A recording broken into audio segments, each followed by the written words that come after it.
What I want to do today is just show you a different perspective, okay? We've been doing a lot of research for the last 2 years. We've been looking at something that's called the Freeman a position, if you like. And we've been looking at a number of different ways, and a lot of people have brought a lot of information over the last 2 years to this. It's basically a website, would you believe? That's what it is. Well, they brought me basically information that I've deciphered and decided to not accept the normal view of things. I've decided to question, and question in depth. And this is what you're about to see.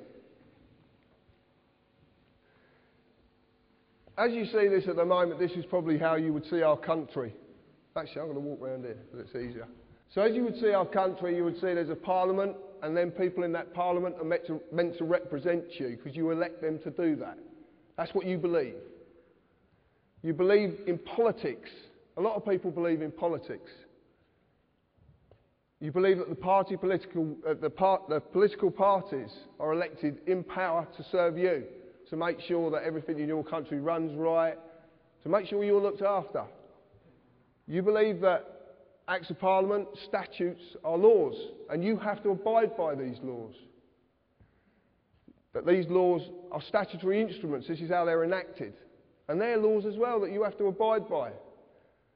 You believe it, most people believe in the word a constitution, a constitutional set of laws made up of statutes. And people say to me, society's broken. Well, what I'm going to tell you today is it's not broken. It works exactly the way it was planned to work.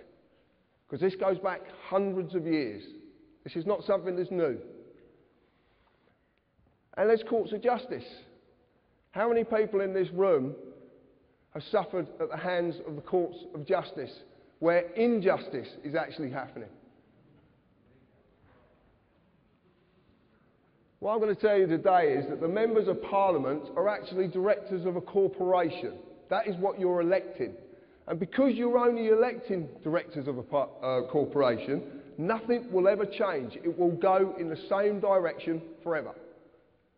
Because politics is not what you think it is.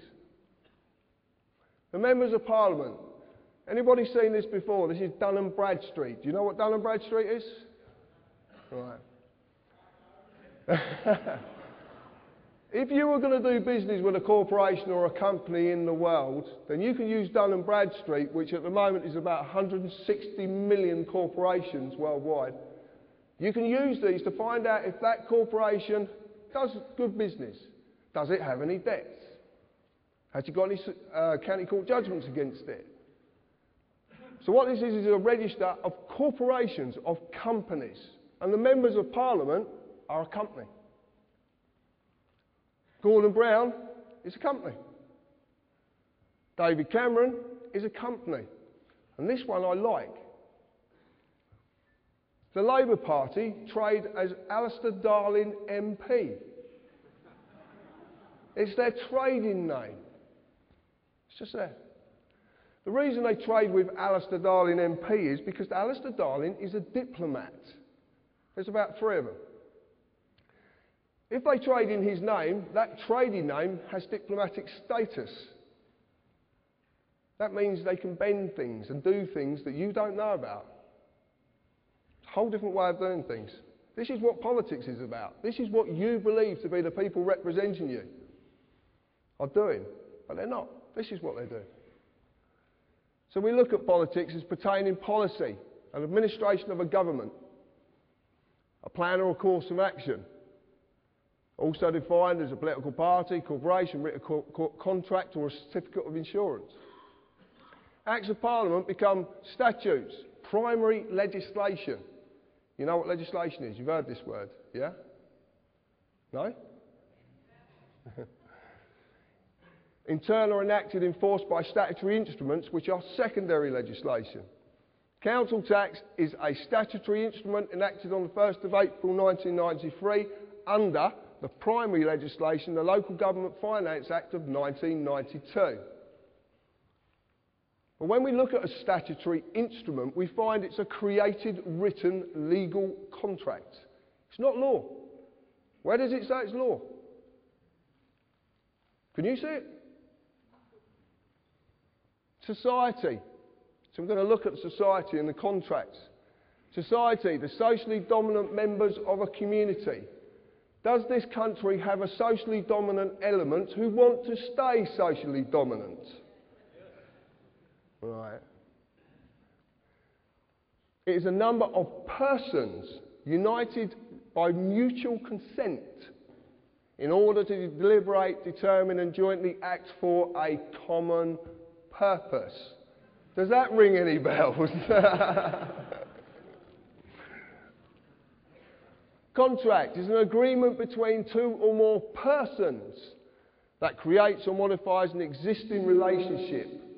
Offer, consideration and acceptance must be there or exist for a contract to be made.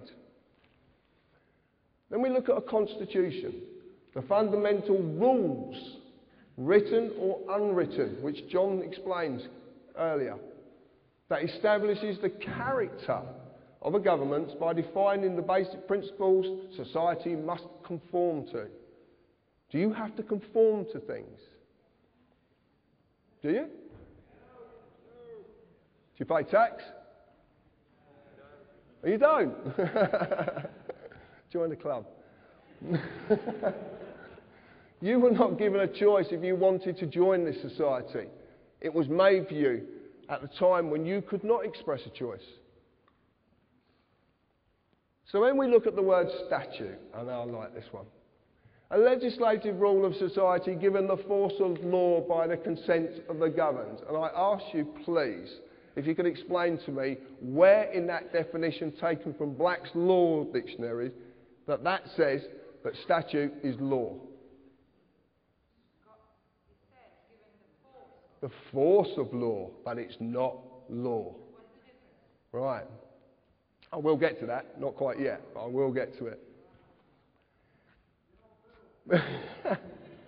From the everybody must know this word status. Is what our society, what does it rely on? Status. Yeah? That's what we want to do, don't we? We want to be better in status. More money, bigger car, bigger this, bigger that, better than next door neighbour. That's the word, status. And it all comes from this. Status is the legal character of a condition or condition of a person or a thing. It's not real. It's imaginary. Okay?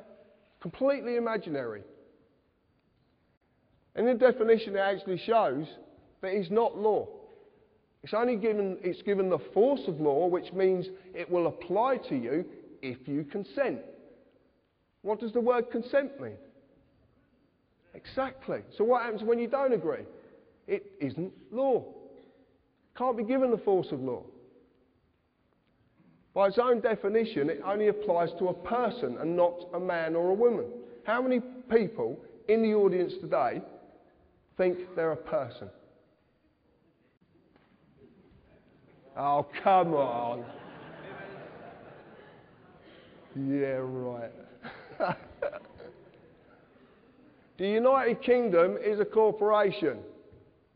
Now, up till February of last year, it was United Kingdom PLC. In February, and it's dissolved, and they've never, ever published their accounts. If you want to check that out, go on Companies House, because it's there. But on Dun & Bradstreet, they're now registered as United Kingdom Corporation Limited. Any corporation has employees. The employees are not just civil servants, they're all of you. Every one of you. If you have a national insurance number, that means you too are an employee. Company policy of this corporation requires you as an employee to pay tax, follow all the legislative rules of that corporation, in this case, statutes.